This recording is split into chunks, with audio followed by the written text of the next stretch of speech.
I shook hand in your traditional English way. Yes. I would like you to do an Indian way. Right. Do a namaskar. Thank you. Thank you. Yeah.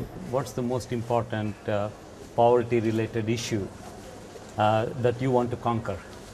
I think it has to be disease because obviously we need to put in place all of the building blocks to help countries and people get wealthier and more prosperous so they can enjoy the sort of lives that we enjoy. But it seems to me unless we sort out the issue of disease prevention and disease cure, then we're not going to make progress. So I would have thought HIV and malaria and TB, the big diseases, that must have the highest priority in terms of aid and in terms of the action that we take.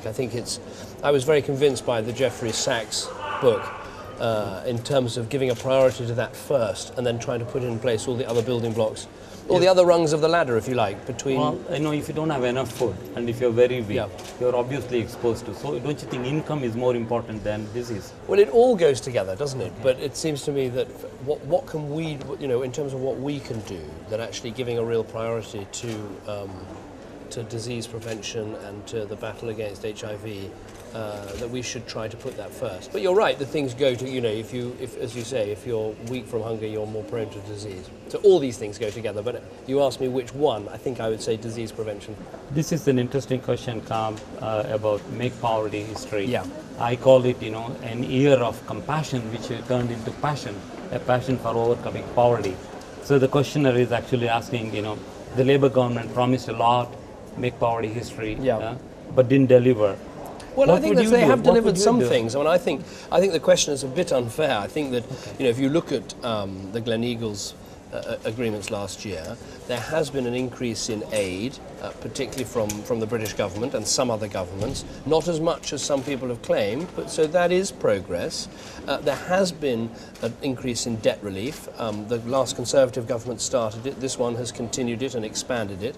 So there has been some progress there. I think the disappointing things are the lack of progress on the trade talks, which I raised in the House of Commons with Tony Blair yesterday. I think that is disappointing. In terms of what I would do, it's a similar agenda. I think it is aid, where we have the same commitment as Labour to 0.7% of GDP by 2013.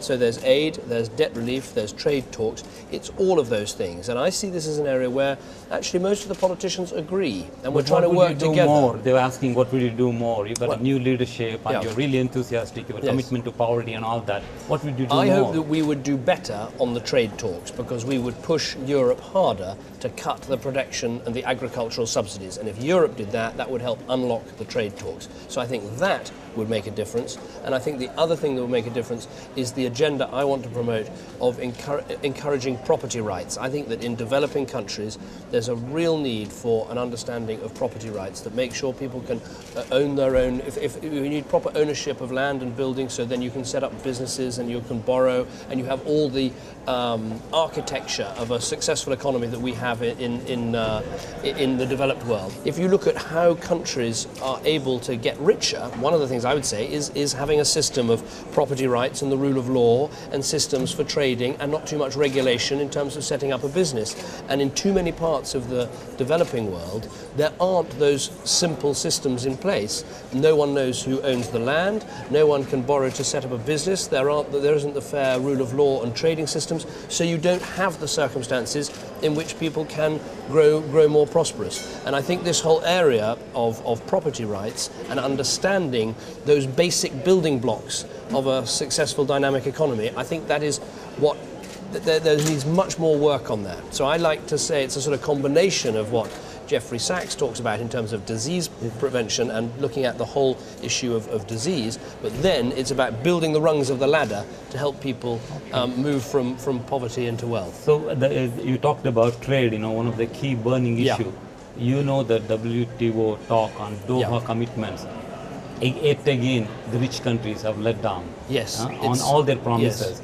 If I was going to ask you, will you stand up to the French and the other countries on EU negotiations? Yes. Block it. Yes, I saw. I'm not sure blocking it, because if you block it, then you get no deal at all. But it's pushing it. What we need to do is push. How are you going to do? The agriculture subsidies are a real problem. Yes, absolutely. I was raised yesterday in the House of Commons the fact that the cuts that the EU is promising to make only amount really to maybe 1% of the tariffs, which is appalling. And so we have to push the French and the others that are being How would you push them? I'm really by making it this. the most important issue. You know, I'm a trade campaigner, yes, so I really we need your, I probably need your help. There's no, in the EU, as you know, the trade position is agreed as a common position. So we cannot write our own trade position. We have to persuade the others. But if you, in politics, make one thing your priority, if you push hard for that, and when you ask me what's my priority in terms of this agenda, pushing Europe on trade would be the biggest area. And you know, we think the government, I've said we try not to be too partisan about these things, but we do think the government made a mistake when they signed away the right to reform the CAP more deeply. We've got to reform it more deeply. And you will do it in the first 50 days? I can't do it in the first 50 days because we have to persuade the other European countries. So I can't, there are no quick fixes. There isn't a magic wand. I think this is very important for people to understand that there are some things we have under our own control, our own aid budget, our right to write off bilateral debts, but things like trade policy, we are locked into a European system where we have got to persuade others to go with us. So if my mother asks me that what is Mr. Cameron is going to do about trade, shall I tell her that push, you're going to be pushing? push. That's my name. Yes. That's my name. Push. Well, that's, so you're going to push you? No. that is the best thing that we could do. Okay.